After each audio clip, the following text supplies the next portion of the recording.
ভাঙরে ব্রিজের গার্ডওয়াল ভেঙে তৈরি হয়েছে দোকান। শাটার বসানোর জন্য ড্রিল করা হয়েছে ব্রিজের পিলারে, আর এতেই তৈরি হয়েছে বিপদের আশঙ্কা। এ নিয়ে বিজেপি তৃণমূল তরজা তুঙ্গে।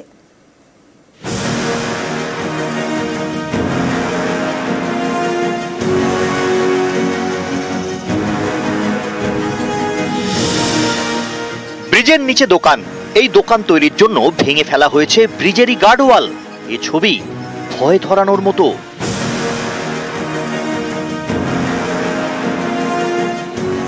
দক্ষিণ ২৪ পরগনার ভাঙড়ের শানপুকুর গ্রাম পঞ্চায়েত। এখানকার সোনপুর এলাকার গা ঘেঁষে বয়ে গিয়েছে বাগজোলা খাল। এই খালের ওপর পূর্ত দপ্তরের ব্রিজ ২০১০ সালে তৈরি হয়। এই ব্রিজের নিচে একের পর এক দোকান। সম্প্রতি এখানে তৈরি হয় নতুন একটি দোকান। এর জন্য ভেঙে ফেলা হয়েছে ব্রিজের গার্ডওয়ালের একটি অংশ। দোকানে বসানো হয়েছে শাটার। এই শাটার বসাতে ব্রিজের পিলার ফুটো করা হয়েছে। অভিযোগের আঙুল দোকান মালিক আলী মোহাম্মদের দিকে।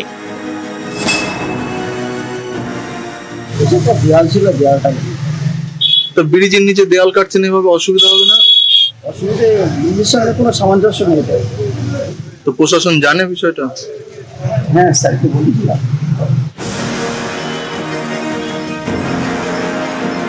ব্রিজের গার্ডওয়াল ভাঙা, গা ঘেঁষে তৈরি হয়েছে দোকান। এ নিয়ে কাশীপুর থানায় অভিযোগ জানান স্থানীয়রা। সোমবার রাতে ঘটনাস্থলে যায় পুলিশ। দোকানের কাজ বন্ধ করে দেওয়া হয়। এই বেআইনি নির্মাণ ঘিরে শুরু হয়েছে চাপানুতর। ব্রিজের পিলারে কেটে নাকি শাটার বসে দোকানঘর তৈরি হচ্ছে। একজন সাধারণ দোকানদার, তার কোনোদিনই কোনো হিম্মত হবে না যেরকম একটা অনৈতিক কাজ করা। এর পিছনে তৃণমূলের নেতার যোগ আছে। ভালো করে তদন্ত করে দেখুক, এই দোকানদারের পিছনে তৃণমূলের তাবৎ নেতা আছে, তারা কাটমানি খেয়ে এটা পারমিশন দিয়েছে। বিরোধীদের তো কাজই শাসক দলের যারা আছে তাদের উপরে অভিযোগ করা। কাজের নামে ৮ নম্বর, কিন্তু অভিযোগ করার নিরিখে বিরোধীরা ১ নম্বর। ওখানে কে বা কারা করছে আমরা তো জানি না। আমাদের কেউ কি জড়িত আছে ওর সঙ্গে? বিরোধীরা কি প্রমাণ দিতে পারবে? কোনো নেতা কর্মী কেউই জড়িত নেই। ভাঙড় থেকে কল্যাণ মণ্ডল, নিউজ ১৮ বাংলা। এগরায় সরকারি স্কুলে পড়ুয়া আছে, পরিকাঠামো নেই। পড়ুয়ার তুলনায় ক্লাসরুম কম, তাই উদ্যোগী প্রধান শিক্ষক। বেতনের একটা অংশ থেকে স্কুলের দোতলায় তৈরি করছেন ক্লাসরুম। প্রধান শিক্ষকের পাশে দাঁড়িয়েছেন স্থানীয়রাও।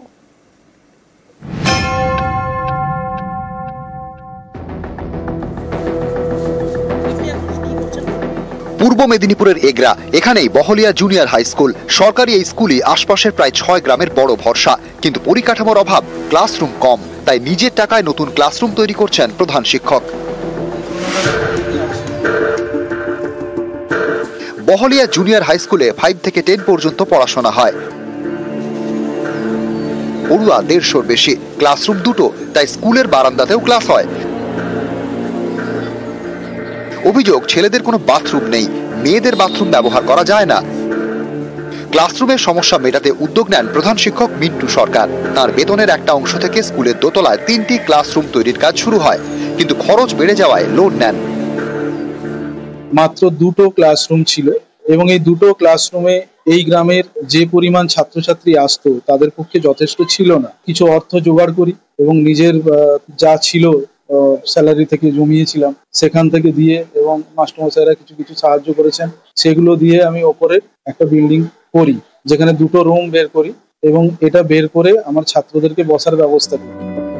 স্কুলে নতুন ক্লাসরুম তৈরির জন্য এগিয়ে এসেছেন স্থানীয়রা। কেউ দিচ্ছেন টাকা, কেউ দিচ্ছেন শ্রম। প্রধান শিক্ষকের পাশে দাঁড়িয়েছেন তার সহকর্মীরাও।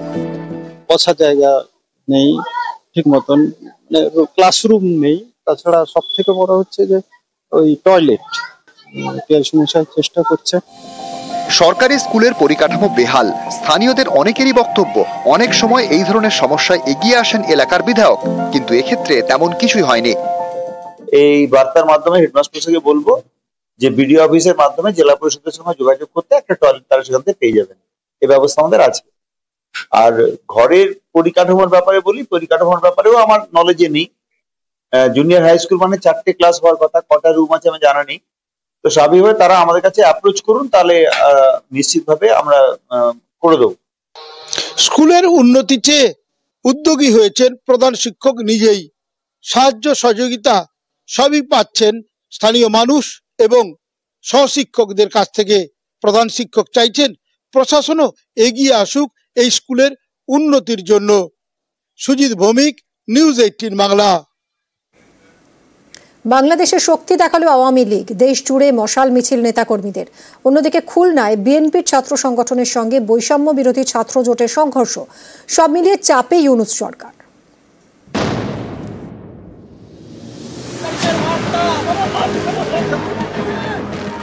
বাংলাদেশের পথে আওয়ামী লীগ, মশাল হাতে মিছিল। ঢাকার পাশাপাশি নারায়ণগঞ্জ, গোপালগঞ্জ, বান্দরবান, ফেনী থেকে সিলেট,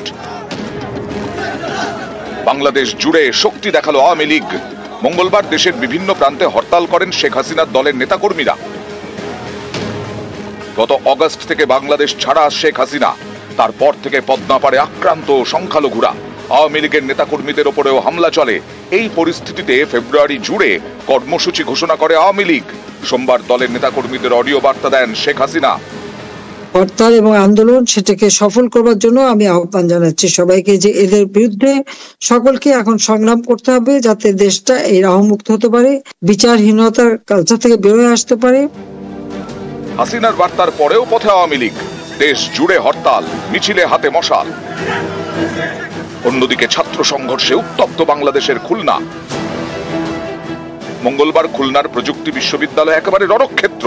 মুখোমুখি বিএনপির ছাত্র সংগঠন এবং বৈষম্য বিরোধী ছাত্র জোট। ক্যাম্পাসে ছাত্র রাজনীতির চালুর দাবিতে সওয়াল করে বিএনপির ছাত্র সংগঠন বাংলাদেশ জাতীয়তাবাদী ছাত্র দল। লিফলেট বিলি করা শুরু করে। তাদের বাধা দেয় বৈষম্য বিরোধী ছাত্র জোট। এতেই উত্তেজনা ছড়ায়, বেশ কয়েকজন জখম হন। বৈষম্য বিরোধী ছাত্র জোট থেকে বিএনপি, দুপক্ষই হাসিনা বিরোধী। ইউনূস সরকার গঠনে দুপক্ষই সমর্থন করে, এরাই যুযুধার। তাদের সংঘর্ষের চাপে ইউনূস সরকার। নিউজ 18 বাংলা। বাংলাদেশে সংখ্যালঘু নির্যাতন অব্যাহত। এবার গাজীপুরে হিন্দু সংখ্যালঘুর বাড়িতে হামলা, সম্পত্তি দখলের চেষ্টা। কট্টরপন্থীদের বিরুদ্ধে সরব সংখ্যালঘু, বিচারের দাবিতে কাতর আবেদন। বাংলাদেশের সংখ্যালঘু থাকাতে আমার বাড়ি ঘর দখল করে নিতেছে। আমি কোথাও বিচার পাই না। আমি সংখ্যালঘু, আমার উপরে নির্যাতন চলতেছে সন্ত্রাস সকাল থেকে। পুলিশ প্রশাসন ব্যবস্থা নিতেছে না। বাংলাদেশ সরকারের কাছে আমার প্রার্থনা, আইনগত ব্যবস্থা নেন এবং আপনারা এগিয়ে আসেন। সংখ্যালঘু বাড়ি ঘর জোরপূর্বক জবরদখল, সন্ত্রাস দিয়ে হুমকি, সন্ত্রাস দিয়ে এই যে ভাঙ্গা কি করছে দেখেন। হাইকোর্টের নিষেধাজ্ঞা সম্পত্তি, হাইকোর্টের নিষেধাজ্ঞা অবহেলা করছে। শীত শেষে রাজ্যে বৃষ্টি, দক্ষিণবঙ্গ জুড়ে বৃষ্টির পূর্বাভাস। কলকাতা সহ দক্ষিণবঙ্গে বৃষ্টির সতর্কতা। রবিবার পর্যন্ত বৃষ্টির পূর্বাভাস। বিশ্বজিৎ আমাদের প্রতিনিধির সঙ্গে কথা বলবো। বিশ্বজিৎ, এই বৃষ্টি কতদিন চলবে, কি বলছে হাওয়া অফিস?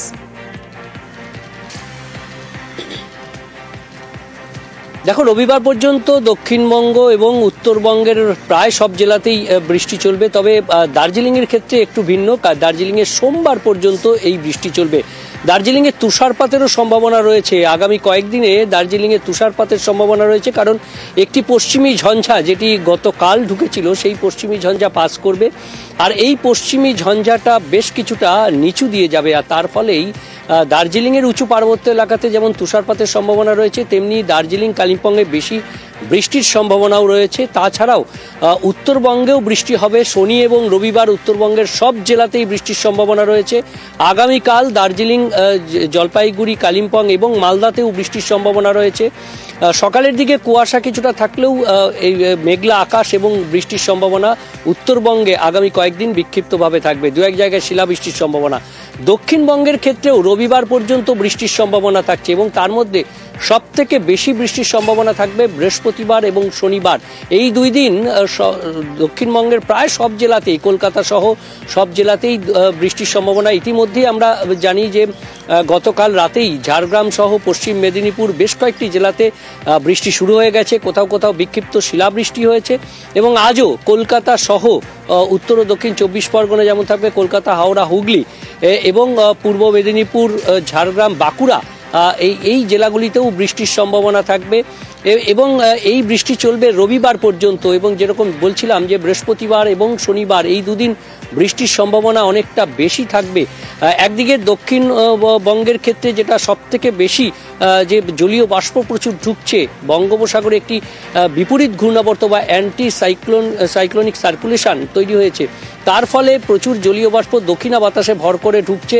আর তার ফলেই কখনো আংশিক মেঘলা আকাশ, কখনো মেঘলা আকাশ এবং বৃষ্টির সম্ভাবনা, বজ্রবিদ্যুৎ সহ বৃষ্টি হবে প্রায় সর্বত্রই এবং হালকা থেকে মাঝারি বৃষ্টির সম্ভাবনা যেমন থাকছে, তার সঙ্গে শিলা বৃষ্টিও বিক্ষিপ্তভাবে দু এক জায়গায় থাকবে। আর এই বৃষ্টি বসন্তের শুরুতে এই বৃষ্টিতে যেমন বোরো চাষের যেমন ক্ষতি হবে, রবি চাষের ক্ষতি হবে এই সময়ে, রবি চাষের অর্থাৎ ছোলা মটর এই ধরনের শস্যের যেমন ক্ষতি হবে, তেমনি সব থেকে বেশি আশঙ্কা করা হচ্ছে আলু চাষের ক্ষেত্রে।